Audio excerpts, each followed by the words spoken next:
सिरमटोली केंद्रीय सरना समिति का विवाद जो है वो लगातार बढ़ता जा रहा है और आज इसी बीच हम लोग बातचीत करेंगे केंद्रीय सरना समिति के अध्यक्ष अजय तिर्की जी से और इनसे जानने का कोशिश करेंगे कि अब केंद्रीय सरना समिति का विवाद तो चल ही रहा है, साथ में सहरुल का जो त्योहार है वो भी बहुत नजदीक आ चुका है और इसी बीच आदिवासी 2-3 गुट में बढ़ते नजर आ रहे हैं। ऐसे स्थिति में सरना समाज जो है सहरुल पूजा को लेकर किस तरह से तैयारी कर रही है और इस बार केंद्रीय सरना स्थल जो है सिरमटोली में उसमें किस तरह का नजारा देखने को मिल सकता है। आपका स्वागत है। धन्यवाद। जोहार। क्या कहेंगे इस बार जो गुट देखा जा रहा है सरना स्थल को लेकर और सहरुल भी बहुत नजदीक आ चुका है, ऐसे स्थिति में सहरुल में किस तरह का नजारा होगा, किस तरह से माहौल बन रहा है और आगे किस तरह से तैयारी आप लोग कर रहे हैं? देखिए, सबसे पहले बात तो जो रेम का मामला है इससे माननीय मुख्यमंत्री जी को हम लोग अवगत करा दिए सच्चाई से। अब बात है रहा कि जो लोग अभी जो विरोध कर रहे हैं, जो बंदी की घोषणा किए हुए हैं रेम का मामला को लेकर के, तो मैं उनसे एक ही चीज कहना चाहता हूँ कि जब 10 फीट सरना स्थल की जमीन जब ले ली गई थी उस वक्त ये लोग कहाँ सोए हुए थे। क्योंकि उस वक्त मैं बताना चाहता हूं आपको कि इन लोगों ने 35 लाख का मुआवजा को लेकर के भूअर्जन विभाग में आवेदन दिया था और 35 लाख मुझे मिले, कहा कि ये लोग चुपचाप थे और 10 फीट ले लिया तब लोग कुछ नहीं, किसी को कोई विरोध नहीं किया। अरे सरना स्थल की जमीन जब 10 फीट ले लिया उसमें विरोध करना चाहिए था, उस वक्त किसी लोगों ने विरोध नहीं किया।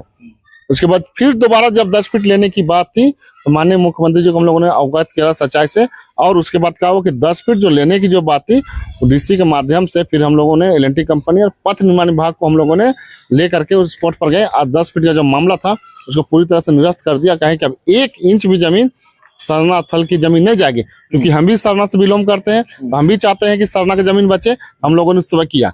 अब रेम का कहीं विरोध नहीं था।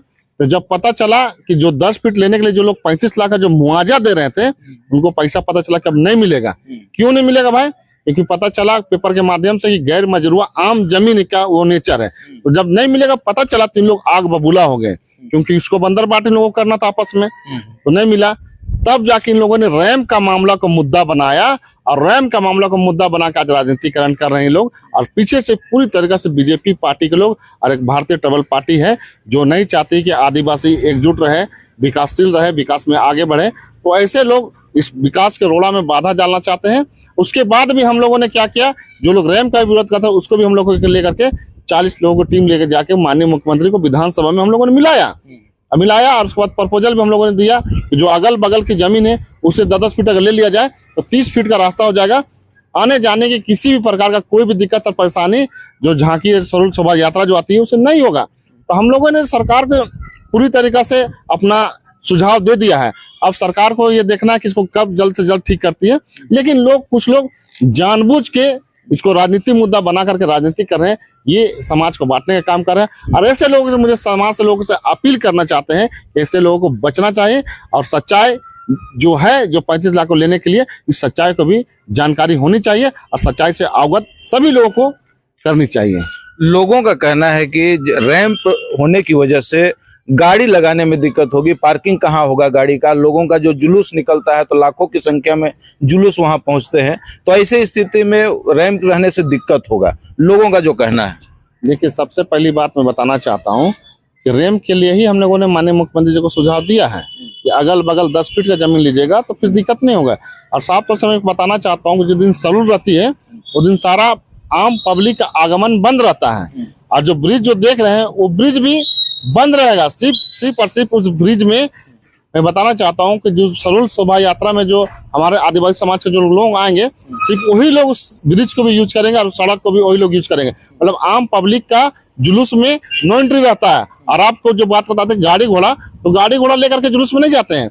हाँ, जिस कोई गाड़ी रहता है जिसमें बच्चा उच्चा लोग बैठते हैं गाड़ी जाती जरूर है, लेकिन गाड़ी खड़ा नहीं होती है। गाड़ी आपका जुलूस चलते रहता है, बढ़ते रहता है, फिर घूम के वहां से फिर निकल भी जाता है। गाड़ी वहां पर पार्किंग नहीं होती है, इसलिए गाड़ी का पार्किंग का कहीं कोई स्थान और जगह नहीं है।